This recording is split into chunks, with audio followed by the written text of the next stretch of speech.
I hit this.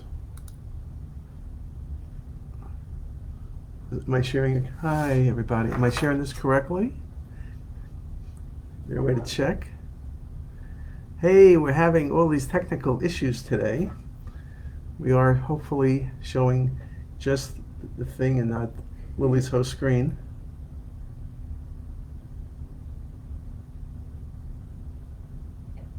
Is this perfect? Yep, we're good. Okay, taking my mask off. Oh, I don't. Difference to make. You can't see me. Hey, it's Elliot Fishman, and Lily got this thing working. It didn't work on my laptop, didn't work on my desktop, but it's working on her desktop. So let's go through these cases.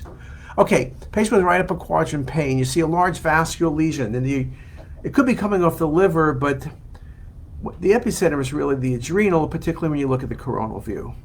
So now I'm seeing a very vascular necrotic adrenal mass that's large. What can I think of? Adrenal cortical carcinoma is number one.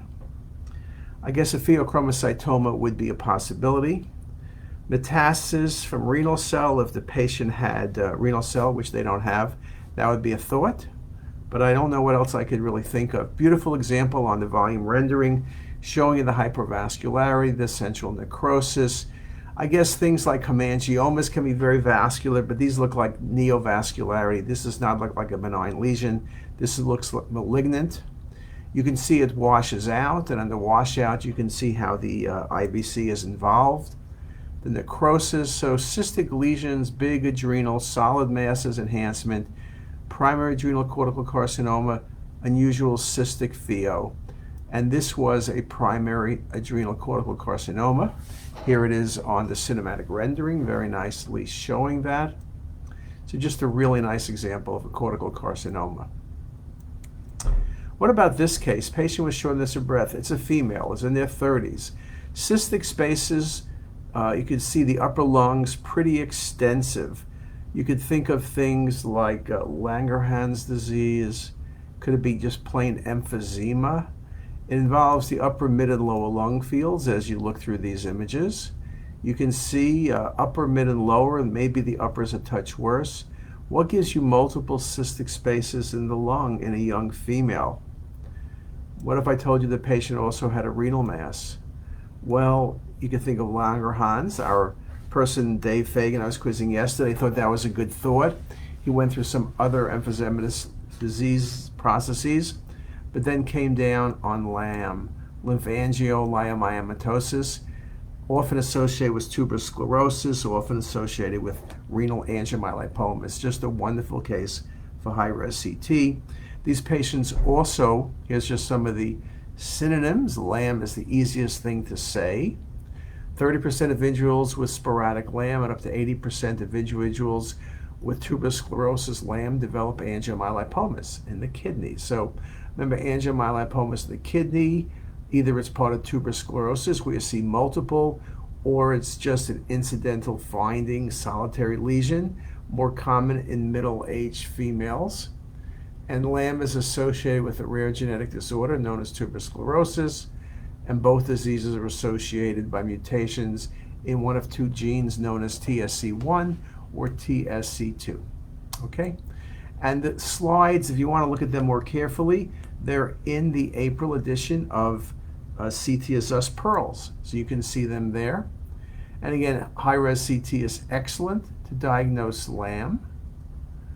Now what about this case? Patient with spontaneous pneumothorax. So what gives you spontaneous pneumothorax? Metastasis to the lung like osteosarcoma. Endometriosis can do it as well. Obviously, underlying cystic lung disease. This patient has multiple cysts, but it's a young patient. And one of the things, if you read all those slides carefully, and I didn't show you all the slides, patients with LAM get spontaneous pneumothoraces. The effusion's often a chyle-like, and you see there's a mass in the patient's left kidney. That was a lipid-poor angiomyolipoma. And this patient also had leiomyomatosis, lymphangioleiomyomatosis, LAM. Again, cystic lesions, spontaneous pneumothoraces, renal lesions that are typically angiomyolipomas. And again, some pulmonary LAM patients can present with shortness of breath, wheezing, chest pain, hemoptysis, pulmonary hemorrhage. Up to 60% of individuals with LAM experience a pneumothorax at some point in their life, and in fact, about 1/3 of the patients present with pneumothoraces. So a really good case, great case, okay? You're not going to see many, but now you know everything there is to know about LAM. Next case, nausea and vomiting. The stomach is distended and there's food matter, and then you see thickening of the antrum. When I see a lot of food matter, assuming the patient did not eat 9 cheeseburgers, I'm always thinking about delayed gastric emptying, possibly due to obstruction, be it duodenum or stomach, but also poor gastric motility. You would think about that as well. But in this case, the antrum is diffusely infiltrated, and you can see it very nicely on the image on your right, the volume rendered views. Now, this could be the worst case of ulcer disease with inflammation, but when I see this type of thickening, it's carcinoma till proven otherwise. Occasionally, you can be fooled by lymphoma. Lymphoma usually is bulkier. Lymphoma also has more nodes. This was an adenocarcinoma. There's some stranding around the stomach. You can see stranding with infiltration by tumor into the perigastric fat, but also if the patient's had a biopsy, which wasn't the case here, or if the patient had an ulcer and the ulcer can spread beyond the stomach. So just a really, really nice example, distended stomach, infiltration of the antrum, carcinoma, gastric adenocarcinoma. Again, the importance of gastric distension, just a beautiful example. And that's the answer. Now, following up with this case, look at the stomach. Now, you can say, well, is it distended? I'm telling you, yes. Look at the mucosa and submucosa. Look at the ascites. And when you think about the stomach and you look at it a bit more, it's diffusely infiltrated. That's a linitis plastica appearance. Yes, this could be a primary adenocarcinoma of the stomach infiltrating, but also you need to think about breast cancer. Metastasis to the stomach, most classically from breast, gives you a linitis plastica appearance. The patient you may have thought was cured from breast cancer, then they recur in the abdomen. You can see ascites, you see the stomach. Just a beautiful example of linitis plastica. Now that's why we always want the stomach well distended. If your stomach is not distended, you can easily miss this diagnosis. Here it is beautifully shown on the patient's coronal 3D cinematic rendering. Just a great case of metastatic breast cancer. Okay, here it is on the cinematic. Just a really nice case. Another example, back pain. This is kind of a crazy case, non-contrast. Collaterals in the subcutaneous tissue. Then you have these masses which look like the kidney that are calcified, and then you have infiltration around the aorta. Now the kidneys are relatively small. If you look carefully, you can kind of see them here and here. But now you have dense calcification, and the calcification infiltrates around the patient's aorta and IVC. What could do this? Well, calcifications can be seen in amyloid. Calcifications can be seen from radiation, but that was not the history here. Calcifications also can be seen in patients with end-stage renal disease. Now, the soft tissue thickening around the aorta, what could that be? It could be treated tumor. There was no history of treatment, but you could think about retroperitoneal fibrosis. Retroperitoneal fibrosis encases the aorta, the IVC, can obstruct the ureters, can infiltrate in the peri and pararenal space, and in a patient with end-stage renal disease, retroperitoneal fibrosis can calcify. And look at this on the coronal view, the encasement around the aorta and IVC, just really beautiful examples. And you see this encasement and infiltration of the kidneys. Beautiful example of retroperitoneal fibrosis with calcifications due to end-stage renal disease. What a terrific, terrific, interesting case. What about this patient with back pain? Stranding by the left kidney looks large. Non-contrast, could there be an abscess present? Could there be inflammation? Could it be a tumor? You give contrast, there's patchy decreased attenuation in the left kidney. And as you get more images and you go toward later phase, you can see it has a mass effect, but it really is hypodense. The kidney's large, you see the stranding, And then you go to excretory phase and you see it very nicely as well. And this is mass-like, but this is a case of infection. Focal pyelonephritis can look mass-like.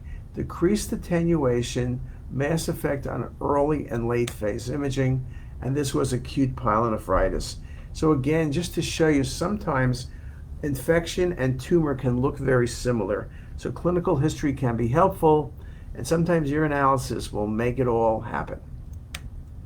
Well, another case, elevated LFTs. Vascular lesion, 3.7 centimeters right lobe of the liver. It doesn't look like hemangioma. I guess you could be putting in there FNH, hepatic adenoma, metastasis, hepatoma. The liver looks a little bit cirrhotic. Patients had some prior resection. The lesion washes out, but it's not washing out like FNH or hepatic adenoma. This is a concerning lesion. It could be hepatoma, you're right. But this ended up being on biopsy a cholangiocarcinoma. I show this case to make the point that cholangiocarcinomas can be vascular. We tend to think of them as large masses that are hypodense, but not necessarily. We also talk about cholangios which involve the common duct, cholangios that involve the hilum of the liver. So here's a lesion with cystic and solid left lobe. You can see it nicely on the cinematic. You can see it nicely when you give contrast. You could think of echinococcal cyst as usually calcified.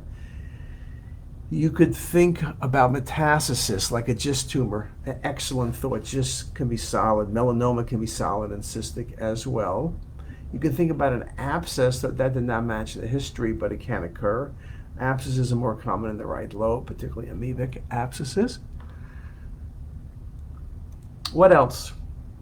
Well, this is a great case. Cystic and solid mass, left lobe of liver. I'm going with malignant. I'm going with Mets maybe. But what about a primary? Could it be hepatoma? Kind of a bit cystic, not very vascular. A lesion that can be cystic and solid could be a cholangiocarcinoma. And there are cystic cholangios. They're not always infiltrating. They're not always involving the common duct. And like the last case, they're not always vascular. So I'm showing a couple examples of cholangiocarcinomas, and to show you what a difficult diagnosis cholangio can be, even if when you think about it, you may not get it right. But a beautiful example of a cystic cholangio. So cholangios are the second most common primary hepatobiliary malignancy, 3 separate types, mass forming, periductal infiltrating, and intraductal growing. And of course, the cases I showed you were mass forming. The importance of recognizing these lesions, knowing what to do next, and how to prove the diagnosis becomes very, very important. Again, this is in the April Pearl section. Cholangios can be mass forming, okay, which I showed you, can be cystic, can also be ductal. So just a very, very nice words of wisdom, and you could read this at your convenience. So again, it can be a very confusing lesion. Cholangios sometimes are the lesion of last resort, but sometimes you just don't think about them because it looks like other lesions. So I think the word is give it some thought. And you can see the mimickers of cholangiohepatoma, combined hepatocellular cholangio, sclerosed hemangioma, that's rare, confluent fibrosis, lymphoma, and adenocarcinoma metastasis. And again, even benign things, IG4 related, sclerosing cholangitis, gallbladder cancer, but usually it's much more aggressive looking, and the gallbladder is involved, TB and IPMN of the duct. So that's, I think, 8 cases, and that's the end. Now for the faculty, I showed 30 cases. For you, my friends, you get 8, but that was an hour long, and this is only 15 minutes or so long. So with that, I thank everybody for their attention, and I hope you enjoyed this talk. See you later.